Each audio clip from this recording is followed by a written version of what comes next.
Good morning, children. Today we are going to start with chapter number 4 for your history, that is Maharashtra before the times of Shivaji Maharaj. We are going to see certain points that are there in this chapter in this video. Beginning with the first one is different powers that ruled in Maharashtra before Shivaji Maharaj were the Dutch, the Portuguese, the French, the Britishers, and so on. Even we are going to see the concept of Kasbah and Pargana. What is village and its different features, characteristics of a village? What was the work of Kasbah and Pargana? Who were the people looking after the work of Pargana or Kasbah? Their responsibilities and duties. Different pates were established in the name of Maratha warriors. So, where were they established and in which regions? What was their work? So these all concepts we are going to see in this part of chapter. Let's begin with the explanation. Beginning with the introduction. In the 17th century CE, that is Common Era, most of the territory in Maharashtra was under the control of Nizam Shah of Ahmednagar and Adil Shah of Bijapur. So these two powers, these two authorities was having the control over Maharashtra. The Mughals had entered Khandesh. You can see where it is. It is a part in Maharashtra. And their main objective was to expand their powers in south. There were settlements of Siddhi people who had come from Africa along the coastline of Konkan. You know that Konkan comes in southwest part of Maharashtra. So they thought that they would spread the powers in southwest as well as in south region of Maharashtra. As we all know that the powers were set up by Nizam Shah, Adil Shah and Siddhis in different parts of Maharashtra. On the other hand, some more competition arose between them. Was the competition and conflict among the Portuguese, the Britishers, French and Dutch who had come from Europe to set up their powers in Maharashtra along with these different powers. Now they thought that how they can establish their powers or what was the thing that will make them strong. So decided to set up the markets for the trading purpose. The Portuguese had already established their rule in Goa and Vasai on the western coastline, whereas the British, the Dutch and the French had found an entry through the medium of trading companies by setting up factories. So this would increase the communication as well as would increase the power of trading and will give employment opportunities to people. So that was the main intention to set up their powers. This was the way they adopted to set up their powers in different parts of Maharashtra. Now we came to know that they decided to keep trading as the main purpose to bring people together and set up their powers. But on the other hand, now so many authorities came in Maharashtra and everyone wanted to set up their powers. They wanted that they should be considered as a superior authority. So here arose so much conflict among different authorities. And the companies which were set up, everyone wanted that they should be considered as the superior ones. Because of this, what had happened, they started dominating each other and they wanted to establish their rule. So this had resulted in instability and insecurity in Maharashtra. Many different people came from Europe and they wear a headgear. That customary headgear was called as topkar. You can see in the image that the headgear that they were wearing, that was called as topkar.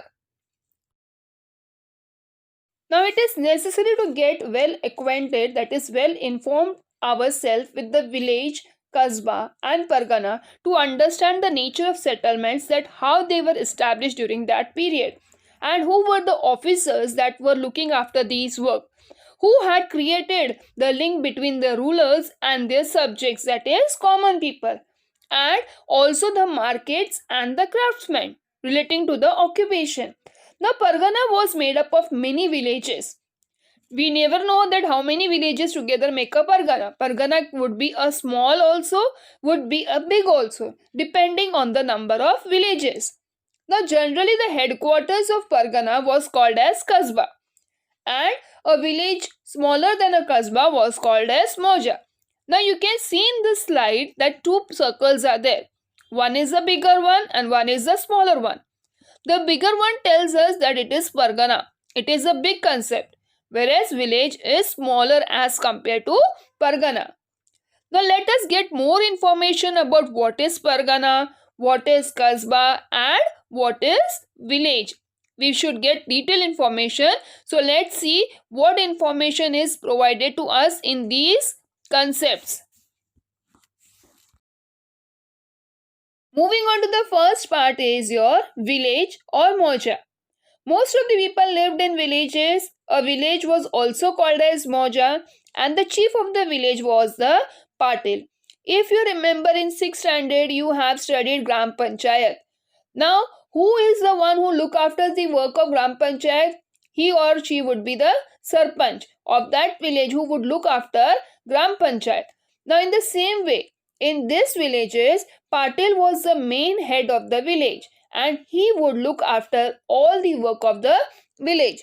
He used to try to bring maximum land under cultivation, that is, land would be utilized for agricultural purpose, so that more and more people should be involved in occupation of farming.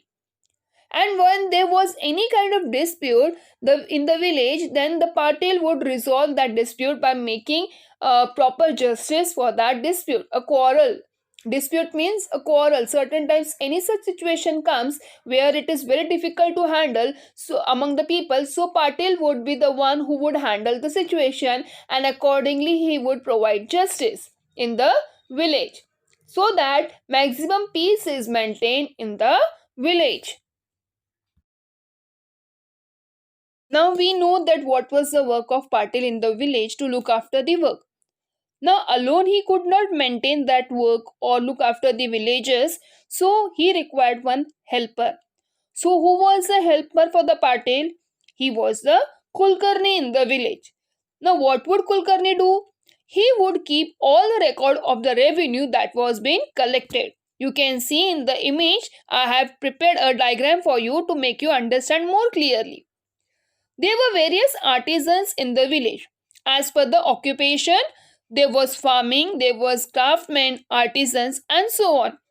Now they had hereditary rights regarding their occupation. Hereditary rights means that was passed on from generation to generation in the family and was being followed the same. The peasants gave a share of their agricultural produce to the artisans for the services they rendered to the village community. That is what the peasants, the farmers who were working in the field, they were giving their share to the artisans who were preparing different things for the village as a help. And this share that was given by the peasants to the artisans was called as baluta. Very important, that term was called as baluta. Now there was also a barter system. Now what is that barter system? That means exchanging of goods. Just take an example of a farmer and a potter in the village. Now we know that farmer works in the farm. So whatever produce that he is getting from the farming, he would give to the potter. And in return, potter would not give him money. In return, he would give him a pot. That is, exchanging of goods was taking place rather than giving money. At that time, this created a development of community, a societal bonding among the people. Moving on to the next is Kasbah. As we have already seen in the slide that Kasbah is bigger as compared to village or moja. So it is a big village and its headquarters were usually known as Pargana. So for example, you can see two maps that are maps of Maharashtra, and it gives us the example of two Kasbahs. One is Indapur Kasbah of Indapur Pargana and Vai Kasbah of Vai Pargana. These were the headquarters of those Parganas. And in these villages also, agriculture was the main occupation. It was given emphasis on agricultural produce. As agriculture was the main occupation, it was given more importance, but other occupations were also been there in the Kasbah. Skilled artisans like carpenters, blacksmiths, etc. were being found, and there was usually a market or pit adjacent to a Kasbah. The Sheikh and the Mahajan were the Watandas of the pit. Now, what are Watandas? Watandas are the person who are looking after the land. They are holding the position as a land holder. They are looking and taking care of the land. So, the Sheikh and Mahajan were the Watandas of the pit. It was not necessary that every village was having market. It was depending on the village that whether they want the market or not. So the setting of this market was the job of sheikhs and mahajans. They used to take up the responsibility to set up this market. For this, they received some land from government and some rights from the villages. And Mahajan was the person who would maintain accounts of the market, the selling of the goods and so on. So this account was maintained by Mahajan.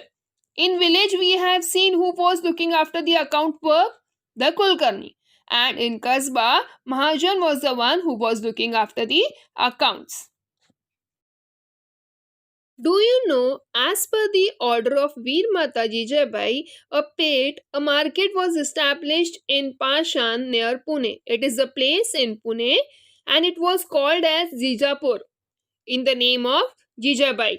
So this pit was called as Jijapur in the name of Veer Mata Jijabai. Some more pits were established in the names of Maratha warrior.